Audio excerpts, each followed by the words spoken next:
মৰমৰ ছাত্ৰ ছাত্ৰীসকল, মই আজি তোমালোকক এটা ধুনীয়া সাধু ক'ম দেই, শুনিবা। বহুত দিনৰ আগৰ কথা। তেতিয়া মই বহুত সৰু আছিলোঁ বুলি ক'ব পাৰি আৰু। তেতিয়া মোৰ বয়স প্ৰায় 14 হোৱাই নাছিলে, 11-12 বছৰ মানে হৈছিলে। আমাৰ বিদ্যালয়ত কি হ'ল জানা, এখন ডাঙৰ সভা হৈছিলে। সভাত বহুত মানুহ আহিছিলে। হঠাতে আমাৰ এনেকুৱা গৰম উঠিলে নহয়, আমি সকলোৱে চাতি ফুটি কৰিবলৈ ধৰিলোঁ নহয়। এনেতে সভাত এজন দেৱতাৰ আৱিৰ্ভাৱ হ'ল। দেৱতাজন একদম ৰঙা কাপোৰ পিন্ধি আহিছে। আমাৰ দেখিতো খুব ভয় লাগিছে। আমি সকলোৱে দৌৰা-দৌৰি ইফাল সিফাল কৰিবলৈ লাগিলোঁ নহয়, পলাম বুলি ভাবিছোঁ আৰু। এনেতে সেই দেৱতাজনে মাত লগালে, ক'লে কি জানানে, তোমালোকে ভয় খাব নালাগে নহয়, মোক দেখি ভয় কৰিছা নেকি? মই এজন শ্ৰেষ্ঠ দেৱতা, মোক দেখি তোমালোকে ভয় খোৱাৰ কোনো প্ৰয়োজন নাই।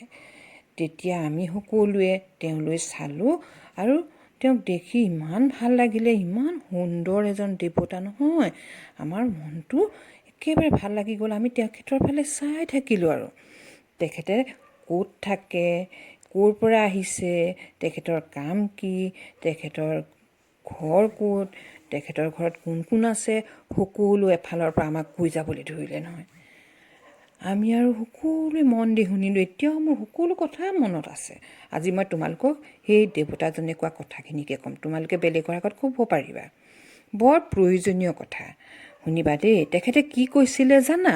তেখেতে প্ৰথমতে ক'লে, মই যে তোমালোকৰ ওচৰলৈ আহিলোঁ, তোমালোকে যে এতিয়া পোহৰ যে পাইছা, এই পোহৰ ক'ৰ পৰা পাইছা? ময়ে দিওঁ তোমালোকক সদায় তোমালোকৰ কাৰণে মই পোহৰ দি থাকোঁ, নহ'লে তোমালোকে বস্তুবোৰ নেদেখিলাহেঁতেনে। আৰু অকল পোহৰ দিয়াই নহয়, মই তোমালোকৰ কাৰণে তাপো দিওঁ। মোক বাৰু দেখি কেনেকুৱা লাগিছে তোমালোকৰ? মোৰ বয়স কিন্তু বহুত হৈছে জানা। মোৰ বয়স প্ৰায় 500 কোটি বছৰ মানেই হ'ল। আৰু এটা কথা জানা, মোৰ অবিহনে তোমালোক ইয়াত থকাটো কিন্তু একেবাৰে সম্ভৱ নহ'লহেঁতেন। মই তোমালোকক অনবৰতে চাই থাকোঁ, সহায় কৰি থাকোঁ। মোৰ খালি এটা কথা হয়, মোৰ উত্তাপটো বৰ বেছি। মোৰ উত্তাপ প্ৰায় 6000 ডিগ্ৰী চেলচিয়াছ। মই থকা বাবেহে তোমালোকে দিন ৰাতি হোৱা দেখিবলৈ পাইছা, মাহ, বছৰ, ঋতু এইবিলাক পৰিৱৰ্তন হোৱা দেখিবলৈ পাইছা। তোমালোকে হয়তো মোৰ নামটো এতিয়াও ভাবি উলিয়াব পৰা নাই। মোৰ নাম কি জানা? মোৰ নাম সূৰ্য দেৱতা। মোৰ এখন ঘৰ আছে। মোৰ ঘৰখন ক'ত জানা? মোৰ এখন গাঁও আছে। মোৰ সেই গাঁওখনতেই মোৰ ঘৰ। মোৰ গাঁওখনৰ নাম হ'ল সৌৰজগত। সৌৰজগতত মোৰ পৰিয়ালৰ, মোৰ গাঁও সৌৰজগত নামৰ গাঁওখনত মোৰ পৰিয়ালৰ গোটেই সন্তানকেইটিয়ে থাকে। মোৰ আকৌ 8টিকৈ সন্তান আছে। অৱশ্যে মোৰ সন্তানকেইটাৰ নাতি নাতিনীও আছে, আৰু সিহঁতে মোক খুব ভাল পায় এতিয়াও। মোৰ চাৰিওফালে সদায় অহৰহ ঘূৰি মোক নিৰীক্ষণ কৰি থাকে, আৰু ময়ো অনবৰতে তেওঁলোকক প্ৰয়োজনীয় মই তাপ, পোহৰ দি থাকোঁ, আৰু তেওঁলোকে নিজৰ প্ৰয়োজনীয় বস্তুখিনি সেই তাপ আৰু পোহৰৰ জৰিয়তে উৎপাদন কৰে আৰু নিজৰ সংসাৰখন চলাই আছে। এতিয়া মোৰ একেবাৰে নুমলীয়া সন্তানটোৰ নাম কি জানা?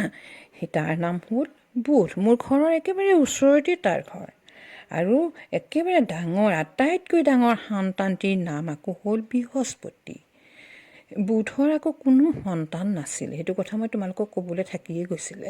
বৃহস্পতিৰ আকৌ 16টাকৈ সন্তান, আৰু সেই সন্তানবিলাকক মই আকৌ নাম দিছিলোঁ কি জানা? মোৰ নাতিসকলক মই নাম দিলোঁ উপগ্ৰহ। একেলগে সিহঁতক মই উপগ্ৰহ বুলি কওঁ। সিহঁতৰ নিজৰ নিজৰ নাম আছে, কিন্তু উপগ্ৰহ বুলি ক'লে তাহাঁতি নিজৰ নামবিলাক কৈ দিয়ে। সেইটো বাৰু পিছত তোমালোকক মই ক'ম। আৰু অন্য এটা সন্তান হ'ল কি জানানে? তাৰ নাম হ'ল শুক্ৰ। তাৰ আকৌ কামবিলাক অন্যতকৈ অলপ বেলেগ ধৰণৰ। সি সদায় কি হয়, ৰাতিপুৱা সময়ত ওলাই কাৰণে তাক পুৱতি তৰা বুলি কোৱা হয়। বহুতে তেওঁক পুৱতি তৰা বুলিও জানে। তাৰ নামটো আচলতে শুক্ৰ, যদিও পুৱতি তৰা বুলিও মানুহে জানে।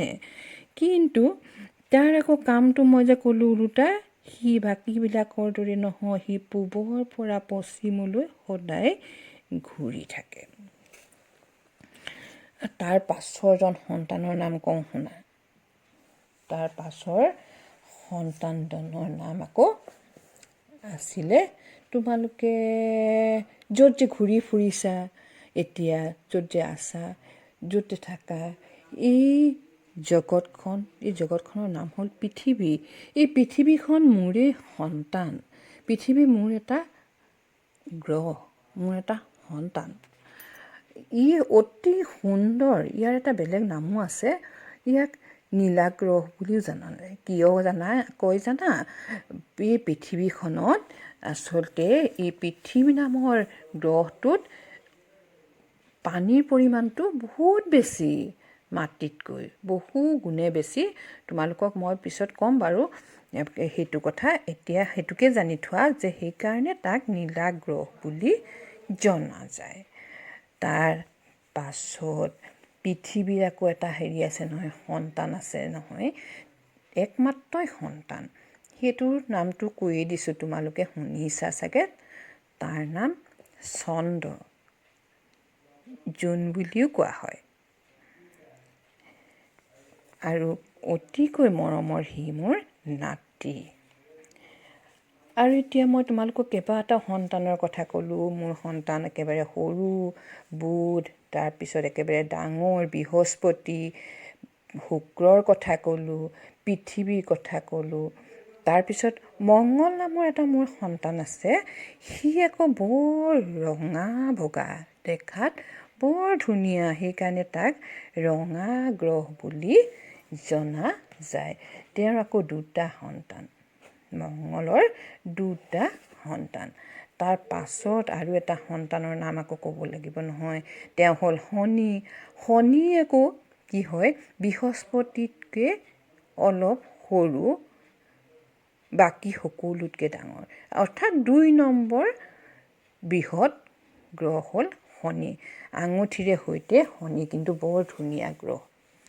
শনিৰো আকৌ 30টা সন্তান আছে নহয়। সকলোৱে নিজৰ নিজৰ নাম লৈ নিজে নিজে বেলেগে বেলেগে থাকে, নিজে নিজে কৰি মেলি খায়। এতিয়া তোমালোকৰ চাগে শুনি শুনি আমনি লাগিছে। মোৰ সন্তানবিলাকৰ কথা কওঁতে শুনি তোমালোকৰ চাগে ভাগৰি লাগিছে। আৰু বেছি নাই, 2টা মাত্ৰ সন্তানৰ কথাহে তোমালোকক ক'বলৈ আছে। মই তোমালোকক ইতিমধ্যে 6টা সন্তানৰ কথা ক'লোৱে নহয়। আৰু 2টা সন্তান, এটা হ'ল ইউৰেনাছ, আনটো হ'ল নেপচুন। ইউৰেনাছৰ আকৌ 15টা সন্তান আৰু নেপচুনৰ 8টা সন্তান। এই মোৰ যি সৌৰজগতৰ এই সংসাৰখন আছে, ময়ে তাৰ একমাত্ৰ কেন্দ্ৰ।